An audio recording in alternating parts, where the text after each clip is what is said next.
केवी online प्रवेश कक्षा 1 में पंजीकरण के स्पोकन ट्यूटोरियल में आपका स्वागत है। पोर्टल का उपयोग करके ऑनलाइन आवेदन प्रक्रिया में 2 आवश्यक चरण हैं। पोर्टल पर पंजीकरण करना और आवेदन पत्र भरना और जमा करना। इस वीडियो में हम पोर्टल पर पंजीकरण के पहले चरण के बारे में बताएंगे।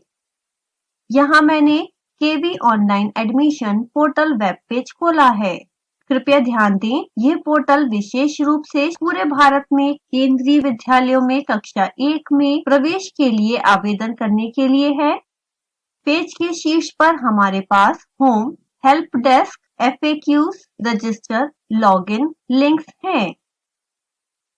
फिर हमारे पास instructions, proforma documents samples, print application, check application status है। दाएं पैनल पर हमारे पास इम्पोर्टेंट लिंक्स सेक्शन है। आवेदन करने के लिए मोबाइल ऐप डाउनलोड करने का लिंक भी यहाँ उपलब्ध है। यदि आप पहली बार इस पोर्टल का उपयोग कर रहे हैं तो पंजीकरण पेज पर जाने के 2 तरीके हैं।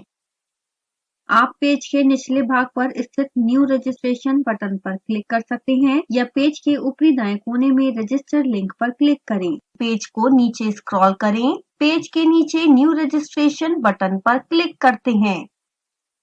एक नया पेज खुलता है। Back to instructions page button पर क्लिक करें। निर्देशों के साथ पेज खुलता है। निर्देश हिंदी में भी उपलब्ध हैं। हिंदी टैब पर क्लिक करें। इंग्लिश टैब पर क्लिक करें। इंग्लिश पेज के निर्देशों पर वापस जाएं। इस पेज पर पढ़ने की आसानी के लिए निर्देश विभिन्न वर्गों में दिए गए हैं। पंजीकरण शुरू करने और फॉर्म भरने से पहले कृपया निम्नलिखित तैयार रखें।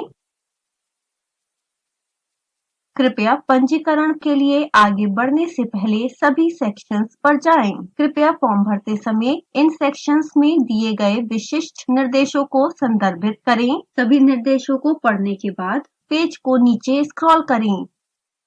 डिक्लेरेशन चेक बॉक्स पर क्लिक करें। पंजीकरण पेज पर आने के लिए प्रोसीड बटन पर क्लिक करें। डिफ़ॉल्ट रूप से पेज न्यू रजिस्ट्रेशन फॉर्म के साथ खुलता है। सभी आवेदकों के लिए ऑनलाइन पंजीकरण करना अनिवार्य है। कृपया आवेदन केवल इंग्लिश में भरें। प्रदर्शन के लिए मैंने यहाँ पंजीकरण फॉर्म भरा है। कृपया लाल रंग से तारांकित सभी अनिवार्य फील्ड भरें। बच्चे का पहला, मध्य और अंतिम नाम जन्म प्रमाण पत्र या अन्य स्वीकार्य दस्तावेज के अनुसार प्रविष्ट करें। Is the child differently abled के लिए यदि लागू हो तो यस का चयन करें, अन्यथा नो का चयन करें। यदि आप यस का चयन करते हैं तो कृपया registration sign up first time user के तहत निर्देशों का पालन करें। जन्म प्रमाण पत्र में प्रदर्शित जन्म तिथि भरें। कृपया निर्देश पेज में दी गई आयु सीमा के बारे में निर्देशों को पढ़ें। कृपया ध्यान दें, यहाँ दर्ज की गई जानकारी सबमिट करने के बाद संशोधित नहीं की जा सकती। क्या प्रवेश पाने वाला बच्चा KVS कर्मचारी का बच्चा या पोता है? यह भाग अनिवार्य है। साइन अप के बाद इस जानकारी को संशोधित नहीं किया जा सकता है। ड्रॉप डाउन मेन्यू से एक उपयुक्त ऑप्शन का चयन करें। सही ईमेल प्रविष्ट करें। भारतीय सिम कार्ड के साथ एक मान्य मोबाइल नंबर प्रविष्ट करें। कृपया अपना स्वयं का मोबाइल नंबर दें। आपको दृढ़ता से सलाह दी जाती है कि मित्रों, रिश्तेदारों और साइबर कैफे मालिकों जैसे दूसरों के मोबाइल नंबर प्रदान न करें। इस मोबाइल नंबर का उपयोग जानकारी भेजने और SMS द्वारा OTP के लिए किया जाएगा। ऊपर दिखाए गए कैप्चा कोड को टाइप करें। इस फील्ड में अक्षर संवेदनशील होते हैं। कृपया प्रविष्ट की गई जानकारी की जांच करें। सुनिश्चित करें कि सभी अनिवार्य फील्ड भरे हुए हैं।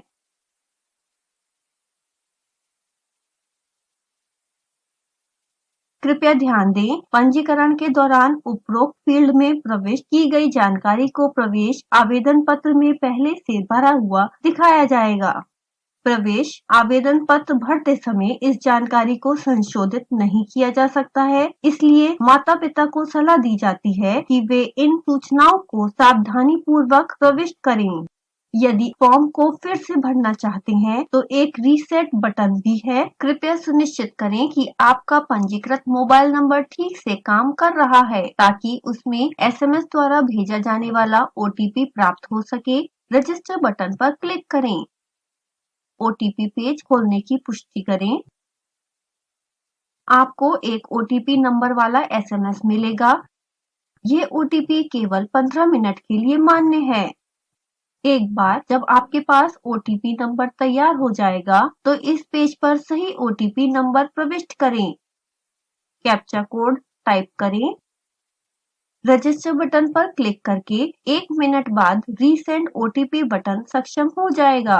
यदि आपको रजिस्टर बटन पर क्लिक करने के 5 मिनट के भीतर अपने मोबाइल नंबर पर SMS द्वारा OTP प्राप्त नहीं होता है तो रीसेंड OTP बटन पर क्लिक करें। रीसेंड OTP बटन को एक बार में क्लिक किया जा सकता है और इसे क्लिक करने के बाद ये गायब हो जाएगा। वेरीफाई बटन पर क्लिक करें। यूनिक लॉगिन कोड के साथ स्वीकार्य पेज दिखाई देगा।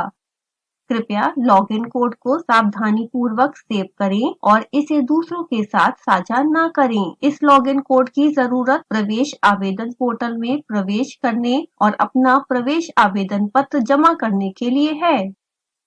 लॉगिन कोड भी पंजीकृत ईमेल पते और SMS द्वारा पंजीकृत मोबाइल नंबर पर भेजा जाएगा। आपको लॉगिन कोड वाले स्वीकार्य पेज को सेव करने और प्रिंट करने की दृढ़ता से सलाह दी जाती है। इस पेज पर लॉगिन कोड, जन्मतिथि और मोबाइल नंबर प्रदर्शित किए बिना आवेदन फॉर्म को लॉगिन करना और जमा करना संभव नहीं है। इस पेज को सेव और प्रिंट करने के लिए पेज के निचले भाग पर प्रिंट बटन पर क्लिक करें। प्रिंट डायलॉग बॉक्स खुलता है। इस पेज को सेव करने के लिए प्रिंट टू फाइल ऑप्शन पर क्लिक करें। फाइल बटन पर क्लिक करें। डायलॉग बॉक्स में नेम फील्ड में अपने पसंद का फाइल नाम टाइप करें। अपने सिस्टम पर सुविधाजनक स्थान पर सेव करें। पेज को सेव करने के लिए सेलेक्ट बटन पर क्लिक करें। पेज को प्रिंट करने के लिए नीचे दाएं कोने में प्रिंट बटन पर क्लिक करें। हमने अब पंजीकरण का पहला चरण पूरा कर लिया है। अब हमें आवेदन पत्र भरने और जमा करने की प्रक्रिया के दूसरे चरण पर आगे बढ़ाना होगा। प्रवेश आवेदन पत्र कैसे भरें और जमा करें, प्रदर्शन के लिए कृपया आवेदन पत्र भरने पर इस वीडियो को देखें। ये video spoken tutorial project IIT Bombay द्वारा बनाया गया है। Spoken tutorial project MHRD Bharat सरकार द्वारा वित्त पोषित है। मैं जया आपसे विदा लेती हूँ। धन्यवाद। केवी ऑनलाइन प्रवेश आवेदन पत्र को भरने पर स्पोकन ट्यूटोरियल में आपका स्वागत है। पोर्टल का उपयोग करके आवेदन प्रक्रिया के 2 चरण हैं। पोर्टल पर पंजीकरण करना, आवेदन पत्र भरना और जमा करना। हमने पहले ही पंजीकरण प्रक्रिया पूरी कर ली है। प्रवेश आवेदन पोर्टल में लॉगिन करने के लिए पोर्टल पर पहले पंजीकरण करना अनिवार्य है। इस वीडियो में हम ऑनलाइन प्रवेश आवेदन पर पत्र भरने और जमा करने का तरीका प्रदर्शित करेंगे। पूर्वापेक्षा हेतु कृपया पिछले video how to register at the KV admission portal को अवश्य देखें। यहाँ मैंने केवी ऑनलाइन प्रवेश पोर्टल वेब पेज खोला है। पेज के ऊपरी दाएं कोने पर लॉगिन बटन पर क्लिक करें। लॉगिन पेज खुलता है। Login code, date of birth, mobile number जैसा कि पंजीकरण के दौरान किया गया है। सही तरीके से कैप्चा कोड प्रविष्ट करें और लॉगिन बटन पर क्लिक करें। प्रवेश आवेदन फॉर्म खुलता है। कृपया इन निर्देशों को पढ़ें। प्रवेश आवेदन फॉर्म को 5 भागों में तैयार किया गया है। Basic information, parent details, choice of schools, upload documents, declaration और सबमिट। क्रमानुसार सभी भागों को भरें। जब तक आप एक सेक्शन पूरा नहीं कर लेते तब तक आप अगले सेक्शन में नहीं जा सकते। अगले सेक्शन में जाने से पहले सभी अनिवार्य जानकारी भरनी होगी। सबसे पहले बेसिक इंफॉर्मेशन सेक्शन खुलता है। प्रवेश से संबंधित बच्चे की मूल जानकारी इस सेक्शन में भरी जानी चाहिए। इस फॉर्म के कुछ भाग पंजीकरण के दौरान प्रदान की गई जानकारी से भरे हुए हैं। इस फील्ड की जानकारी को इस चरण पर बदला या संशोधित नहीं किया जा सकता। आवेदन पत्र भरने से पहले कृपया निर्देशों को ध्यान से पढ़ें। आवेदन पत्र भरना जारी रखें। प्रदर्शन के उद्देश्य के लिए मैंने एक उदाहरण के साथ यहाँ फॉर्म भरा है। ड्रॉप डाउन से बच्चे का लिंक चुनें। यदि आपकी बालिका है तो whether applying in single girl child category enable होगा। कृपया यह निर्धारित करने के लिए कि बच्चा इस श्रेणी में प्रवेश के योग्य है या नहीं, KVS प्रवेश नियमों की जांच करें। यदि आप यस चुनते हैं, is a twin, triplet, girl sibling also applying for admission field enable होता है। उपयुक्त विकल्प भरें। इस फॉर्म में हम नो पर क्लिक करेंगे और आगे बढ़ेंगे। यदि आपकी जुड़वा या 3 बालिका है तो इस विकल्प का उपयोग करना चाहते हैं तो कृपया इस ट्यूटोरियल को अभी जारी रखें और आवेदन फॉर्म भरने से पहले special cases and examples tutorial देखें। यह वीडियो बताएगा कि प्रवेश के लिए आवेदन करने वाले जुड़वा 3 बहनों का विवरण कैसे भरें। फैमिली इनकम ग्रुप, कृपया उचित विकल्प का चयन करें। यदि आर्थिक रूप से कमजोर वर्ग या गरीब रेखा से नीचे का विकल्प चुना गया है तो उचित फील्ड्स में प्रमाण पत्र का विवरण भरें। जाति श्रेणी में उचित विकल्प का चयन करें। OBC, non creamy layer, SC, ST, आर्थिक रूप से कमजोर वर्ग, गरीबी रेखा से नीचे और निःशक्तजन श्रेणी के लिए बच्चे का प्रवेश राइट टू एजुकेशन या RTE श्रेणी के तहत KVS दिशा निर्देशों के अनुसार माना जाएगा। अगले पेज पर जाने से पहले आवेदन सेव करें। सेव एप्लीकेशन बटन पेज के ऊपरी दाएं कोने पर उपलब्ध है।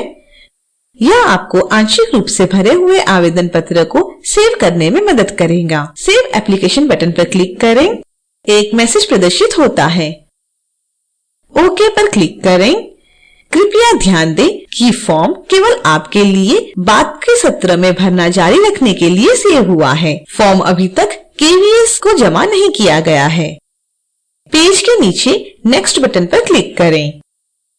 यह आपको पेरेंट डिटेल्स पेज पर ले जाएगा। यहाँ इस पेज पर माता पिता का विवरण भरना होगा।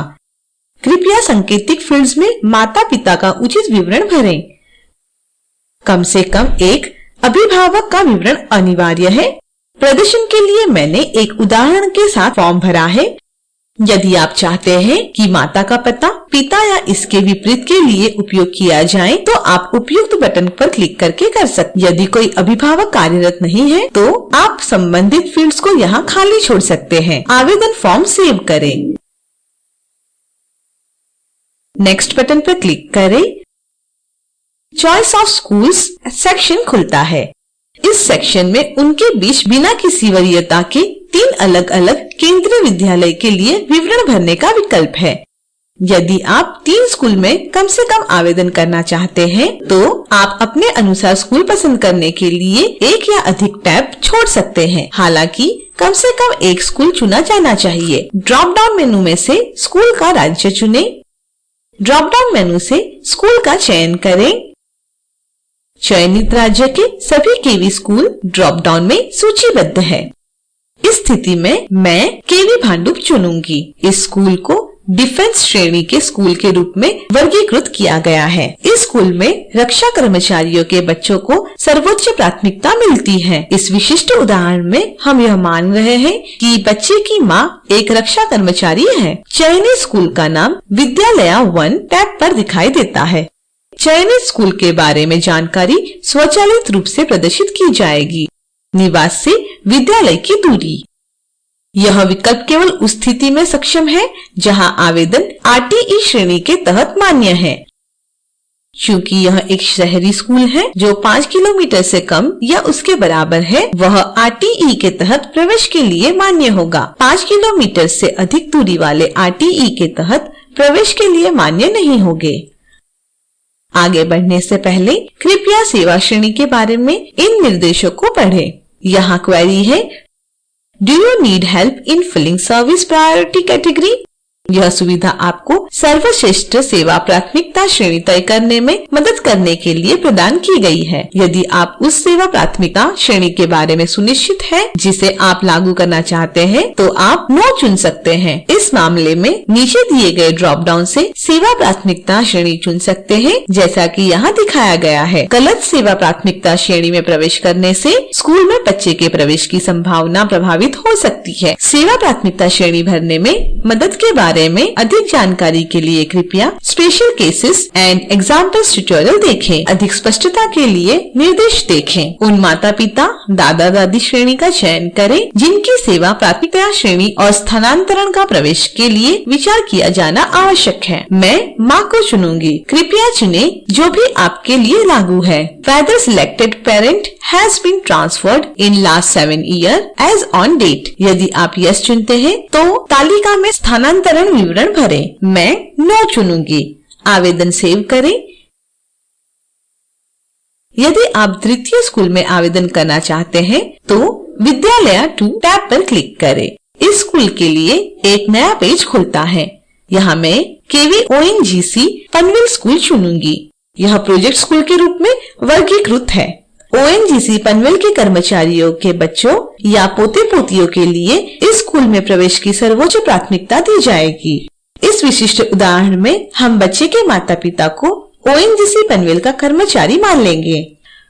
इसलिए KVONGC पनवेल के लिए बच्चे के प्रवेश की संभावना बढ़ाने के लिए पिता की सेवा प्राथमिकता श्रेणी को लागू करना अधिक उपयुक्त है। एक ही बच्चे के लिए हम विभिन्न स्कूलों में आवेदन करते समय विभिन्न माता पिता की सेवा प्राथमिकता श्रेणी का चयन कर रहे हैं। यह इस विशिष्ट उदाहरण में प्रत्येक स्कूल में बच्चे के प्रवेश की संभावना अधिकतम करेगा। आपके मामले में स्थिति अलग हो सकती है।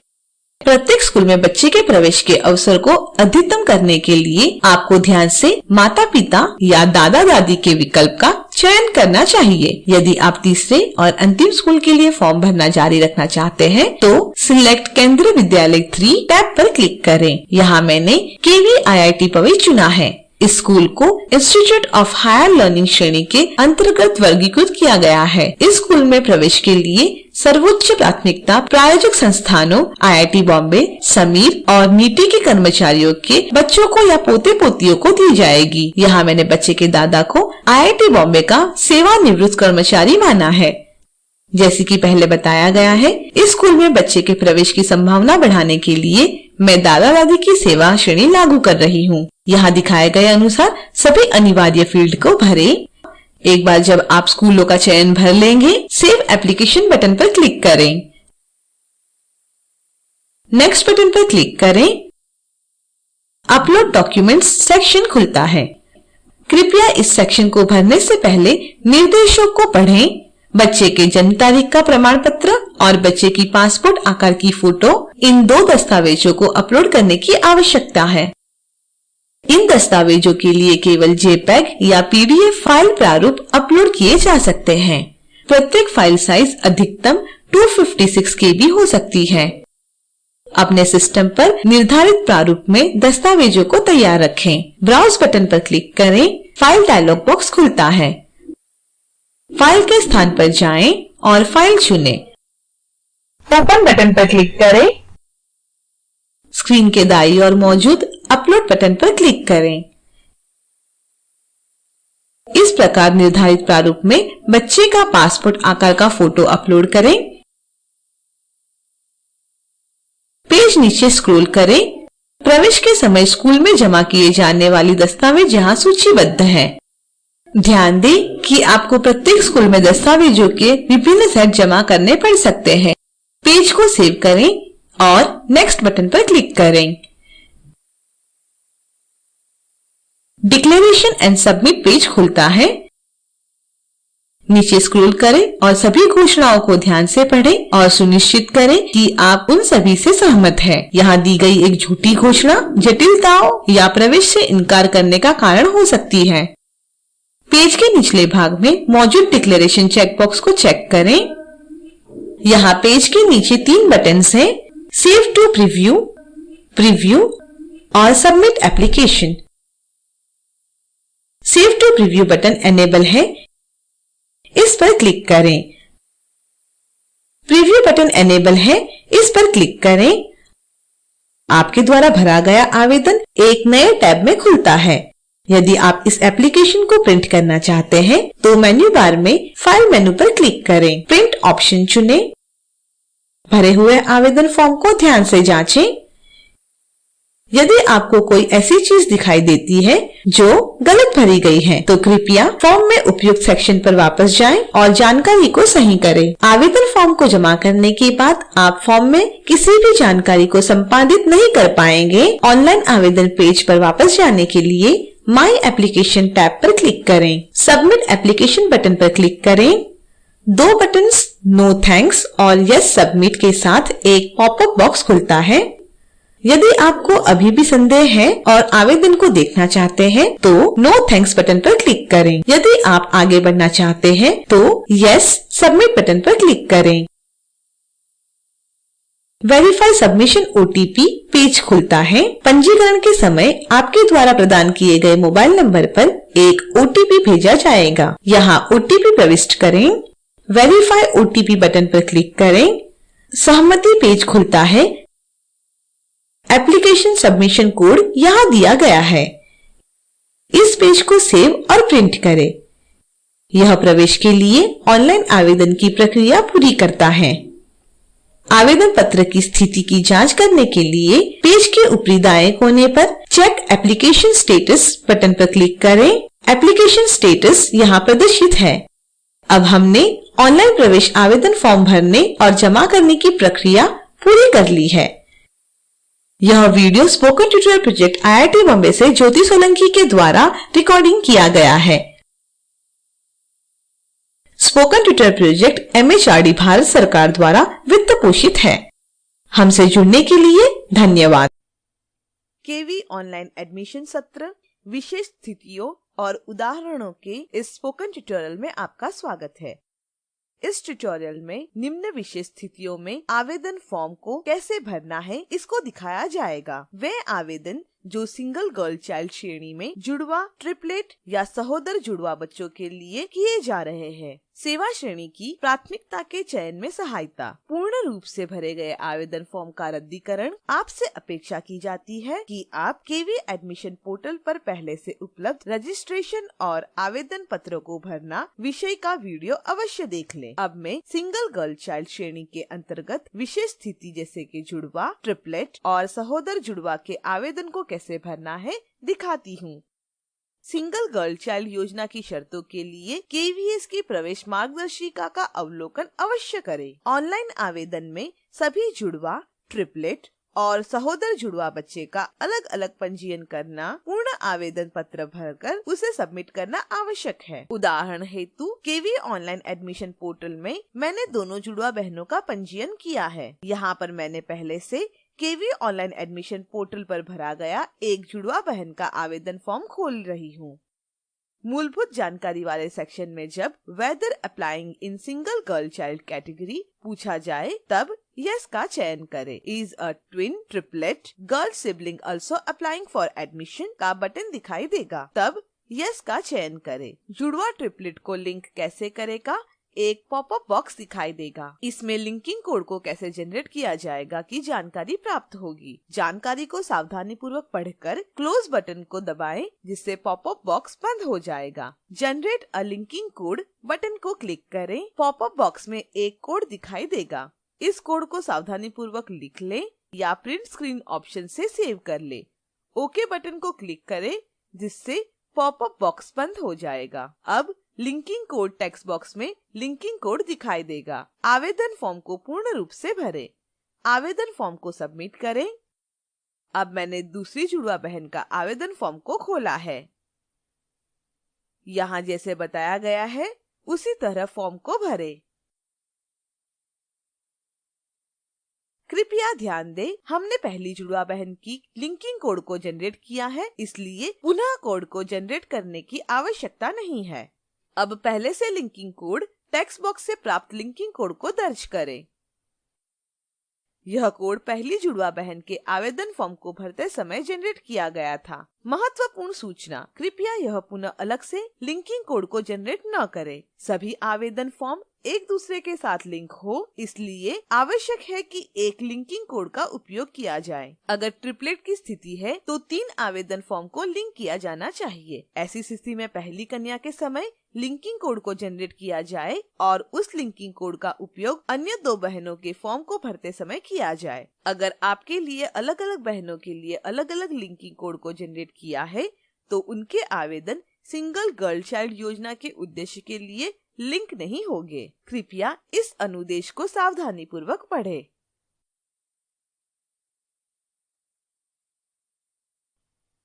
आवेदन फॉर्म को पूर्ण रूप से भरें। आवेदन फॉर्म को सबमिट करें। आपके सबमिशन एक्नॉलेजमेंट फॉर्म में एप्लीकेशन सबमिशन कोड के साथ लिंकिंग कोड भी दिखाई देगा। अगर आवेदन सिंगल गर्ल चाइल्ड श्रेणी में किया गया है तो ट्रिपलेट, 4 जुड़वा और सहोदर जुड़वा की दशा में उपरोक्त प्रक्रिया के जैसे ही पंजीकरण करें और आवेदन फॉर्म को भरें। आगे सेवा श्रेणी की प्राथमिकता को कैसे भरा जाएगा को दिखाया गया है।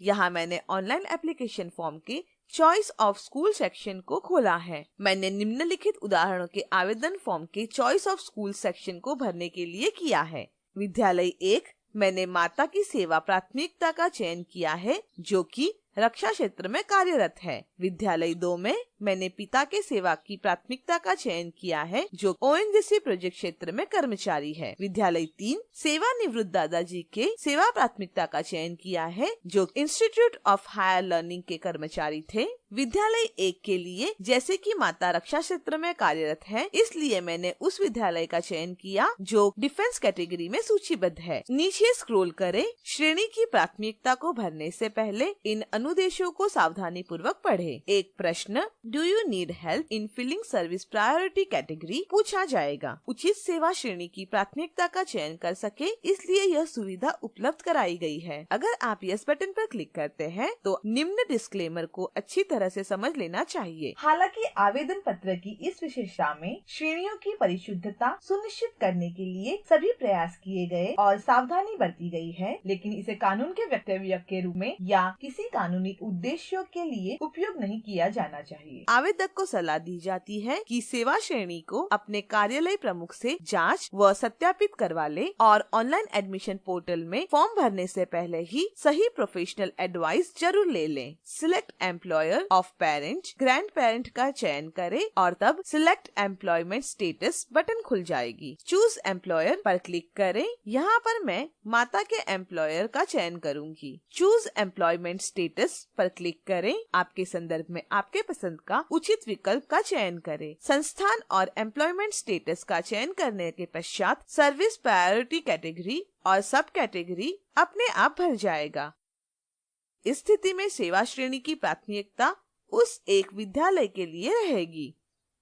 अगर आप वापस जाकर चयन किए गए विद्यालय को बदलते हैं, यहाँ हमने IIT पवई इस स्कूल का चयन किया है जो कि इंस्टीट्यूट ऑफ हायर लर्निंग के अंतर्गत आता है। इस आधार पर जैसा कि यहाँ दिखाया गया है, हमें निम्न सेवा श्रेणी की प्राथमिकता प्राप्त होती है। सभी विद्यालय के एम्प्लॉयर्स और एम्प्लॉयमेंट स्टेटस की सूची ड्रॉप डाउन मेनू में प्रदर्शित की जा रही है। ड्रॉप डाउन मेनू में जो विकल्प दिए गए हैं सभी विद्यालयों के लिए अलग अलग है। यह विकल्प संबंधित प्रत्येक विद्यालय द्वारा अलग अलग उपलब्ध कराया गया है। यह विकल्प इस विद्यालय के लिए सेवा श्रेणी की प्राथमिकता को भरने के लिए उपलब्ध कराया जा रहा है। अगर आप इस ड्रॉप डाउन लिस्ट में इच्छित विकल्प नहीं पा रहे हैं तो उचित सेवा श्रेणी, उप सेवा श्रेणी का चयन सीधा ड्रॉप डाउन मेनू से कर सकते हैं। प्रत्येक विद्यालय का सेवा श्रेणी का प्राथमिकता क्रमांक अलग अलग हो सकता है। कृपया KVS की प्रवेश मार्गदर्शिका का अवलोकन करें। उचित अभिभावक दादा दादी नाना नानी की सेवा श्रेणी का सावधानी पूर्वक चयन करें जिससे अधिक मौका उपलब्ध हो सके। यह चयन अलग अलग विद्यालयों के लिए अलग अलग होगा। कृपया ध्यान दें, सेवा श्रेणी का ऑटोमेटिकल चयन यह एक सुझाव मात्र है। इसका उपयोग अ स्टेटमेंट ऑफ लॉ या किसी कानूनी उद्देश्य के लिए नहीं किया जा सकता। अगर आपको ऐसा आभास होता है कि ऑटोमेटिक सिलेक्शन के कारण गलत सेवा श्रेणी, गलत उप सेवा श्रेणी का चयन हुआ है, तब अवश्य ही सही सेवा श्रेणी, उप सेवा श्रेणी का चयन करना चाहिए। विद्यालय 2 पिता की सेवा श्रेणी प्राथमिकता पर आधारित उदाहरण है। यदि पिता ओएनजीसी में कार्यरत है और KVONGC पनवेल एक प्रोजेक्ट सेक्टर का केवी है और ओएनजीसी द्वारा प्रायोजित है। इसलिए जब हम पिता के एम्प्लॉयर और एम्प्लॉयमेंट स्थिति जैसा कि यहाँ दिखाया गया है तो सेवा श्रेणी प्राथमिकता 1 प्राप्त होगी। अर्थात इस विद्यालय में प्रवेश के लिए सबसे ऊंची प्राथमिकता। विद्यालय 3 में उसी छात्र के दादा दादी की सेवा श्रेणी का उदाहरण दिया गया है। दादा इंस्टीट्यूट ऑफ हायर लर्निंग के सेवानिवृत्त कर्मचारी है। चयन किए गए विद्यालय के लिए सेवा श्रेणी प्राथमिकता 1 होगी। सेवा श्रेणी की प्राथमिकता का उचित चयन करते समय यदि किसी शंका या संदेह की स्थिति है तो कृपया KVS से संपर्क करें। निर्दिष्ट पृष्ठ पर क्रमांक 2.4.3 के अनुदेशन को सावधानी पूर्वक पढ़ लें। अब फॉर्म का रद्दीकरण कैसे किया जाएगा उस प्रक्रिया को देखते हैं। आवेदन फॉर्म के रद्दीकरण की प्रक्रिया शुरू करने के पूर्व सामान्य अनुदेश के निर्देशों को अवश्य पढ़ लें। अगर आपको आभास हो रहा है कि फॉर्म में गलत जानकारी भर दी गई है तो आपके पास रद्दीकरण का विकल्प मौजूद है। कृपया नोट करें, सबमिट किए गए आवेदन फॉर्म को रद्द करने के लिए OTP की आवश्यकता होगी जो आपको पंजीकृत मोबाइल नंबर पर भेजा जाएगा। आवेदन फॉर्म को एक बार रद्द कर देने के बाद उसे देखा नहीं जा सकेगा और आवेदन का एप्लीकेशन सबमिशन कोड अमान्य हो जाएगा। आवेदन फॉर्म को रद्द कर देने के बाद किसी भी प्रकार की जानकारी KVS को नहीं दिखाई देगी। लॉगिन पेज पर जाकर पोर्टल को लॉगिन कोड और अन्य जानकारी भरकर लॉगिन करें। पहले से भरे गए फॉर्म की जानकारी स्टेटस ऑफ एप्लीकेशन पर दिखाई देगी। अगर आप फॉर्म को रद्द करना चाहते हैं तब कैंसिल एप्लीकेशन बटन को क्लिक करें। एक पॉपअप बॉक्स खुलेगा। यस कैंसिल द एप्लीकेशन यदि रद्दीकरण की पुष्टि करनी है तो इस सूचना पर क्लिक करें। जब आप कैंसिल बटन पर क्लिक करेंगे तब OTP जनरेट होता है और आपके पंजीकृत मोबाइल नंबर पर भेजा जाएगा। कैंसिल एप्लीकेशन पेज खुलेगा। OTP डालें, कैप्चा कोड को डालें। रद्दीकरण को सुनिश्चित करने के लिए यस कैंसिल द एप्लीकेशन इस बटन पर क्लिक करें। Yes cancel the application page खुलेगा। स्टेटस ऑफ एप्लीकेशन कहता है कि आपका फॉर्म रद्द हो चुका है। जमा किए गए आवेदन फॉर्म को रद्द करने के बाद उसी लॉगिन कोड का उपयोग करके पुनः आवेदन फॉर्म को भरा जा सकता है। यह एक नया फॉर्म माना जाएगा जिसे पुनः भरा जाना और पुनः सबमिट करना अनिवार्य है। पहले जो जानकारी भरी गई थी अब वह KVS के पास किसी भी रूप में उपलब्ध नहीं है। आप रीअप्लाई अफ्रेश और रीअप्लाई विथ एग्जिस्टिंग डेटा इस तरह 2 बॉक्स देखेंगे। यदि आपके पहले फॉर्म में कुछ छोटी सी गलती हुई है तो reapply with existing data button पर क्लिक करें। पुनः फॉर्म को आप आसानी से और जल्दी से भर ले इसलिए यह सुविधा उपलब्ध कराई गई है। अगर पूर्व में भरे गए फॉर्म में अधिक सुधार की आवश्यकता है तब रीअप्लाई अफ्रेश इस बटन पर क्लिक करें। जब आप reapply with existing data button पर क्लिक करते हैं तब बेसिक इन्फॉर्मेशन पेज संचित डेटा के साथ खुलता है। आवेदन फॉर्म में आवश्यक सुधार करके फॉर्म को सबमिट करें, अन्यथा इस आवेदन की कोई भी जानकारी KVS को उपलब्ध नहीं होगी। एक नया एप्लीकेशन सबमिशन कोड जनरेट होगा जब एक नया फॉर्म सबमिट किया जाएगा। Spoken tutorial project IIT Bombay से इस वीडियो का रिकॉर्डिंग ज्योति सोलंकी द्वारा किया गया है। यह tutorial project MHRD government of India द्वारा वित्त पोषित है। देखने के लिए धन्यवाद। KV online portal choosing service priority category पर स्पोकन ट्यूटोरियल में आपका स्वागत है। इस ट्यूटोरियल में हम बताएंगे कि चॉइस ऑफ स्कूल्स सेक्शन में सर्विस प्रायोरिटी कैटेगरी यानी सेवा प्राथमिकता श्रेणी को कैसे चुनना है। यहाँ मैंने केवी ऑनलाइन एडमिशन पोर्टल खोल लिया है। सबसे पहले पोर्टल पर दिए गए निर्देशों को पढ़ लेते हैं। इंस्ट्रक्शंस लिंक पर क्लिक करें। इंस्ट्रक्शंस पेज खुलता है। बाएं पैनल पर फिलिंग एप्लीकेशन फॉर्म लिंक पर क्लिक करें।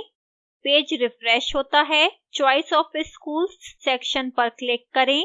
कृपया स्कूलों के चयन के बारे में यहां दिए गए सामान्य निर्देशों को पढ़ें।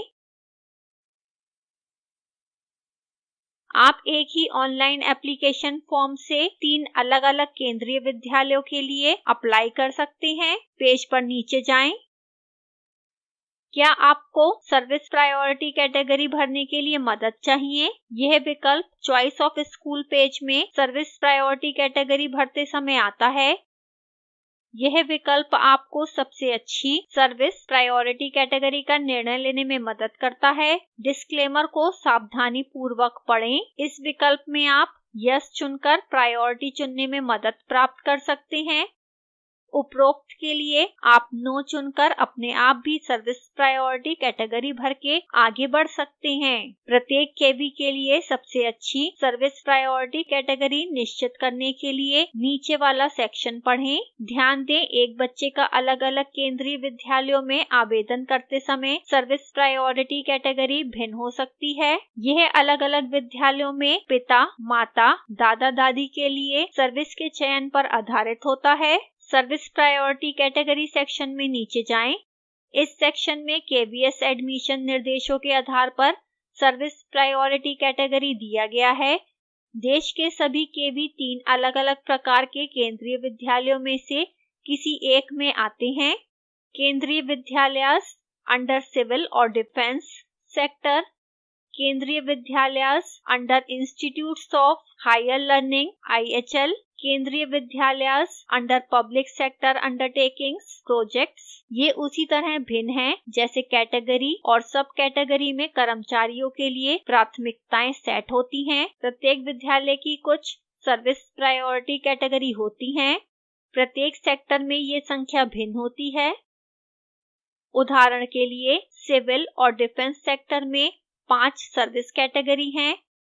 IHL और प्रोजेक्ट स्कूलों में 6 भिन्न सर्विस कैटेगरी हैं। ध्यान दें कि IHL और प्रोजेक्ट स्कूलों में पहली कैटेगरी सब कैटेगरी में आगे वर्गीकृत होती है। इसमें से प्रत्येक कैटेगरी कर्मचारी का वर्णन करती है जो एक विशेष कैटेगरी में आते हैं। सिविल और डिफेंस सेक्टर में केवी के लिए प्रायोरिटी भिन्न प्रकार है। पहली प्रायोरिटी केंद्रीय सरकार में कार्यरत और भूतपूर्व कार्यरत कर्मचारियों के बच्चों के लिए दी गई है। फिर पब्लिक सेक्टर और IHL आता है।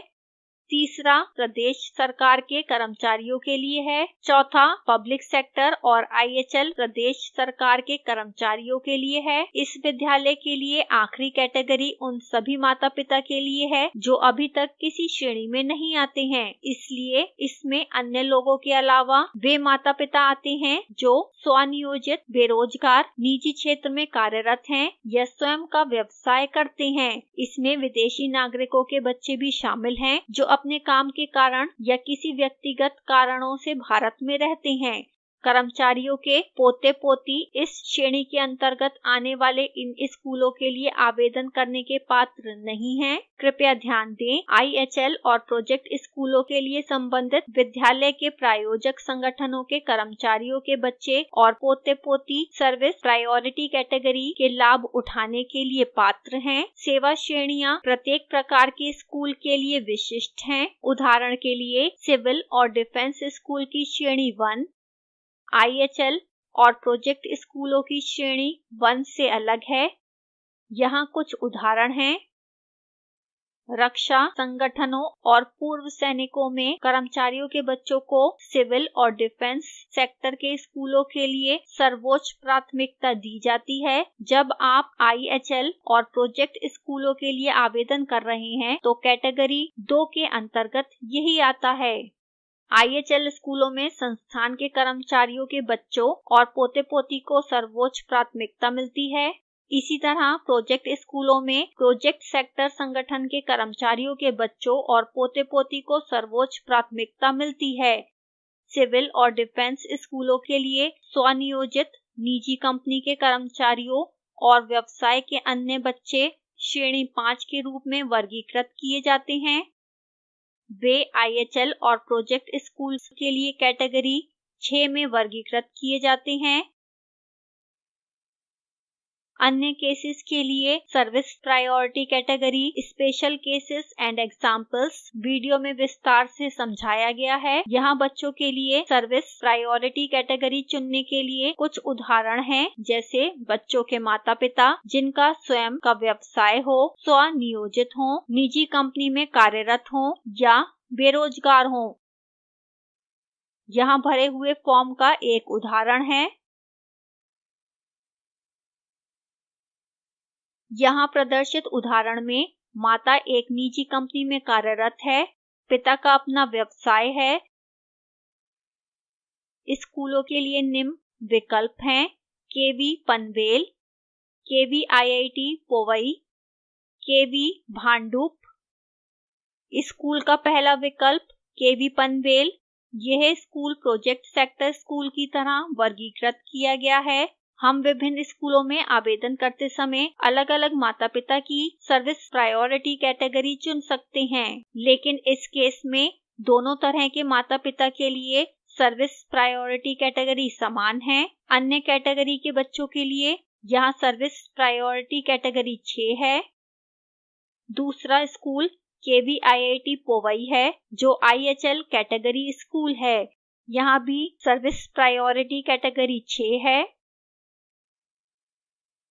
तीसरा विकल्प केवी भांडुप है, यह डिफेंस सेक्टर स्कूल है।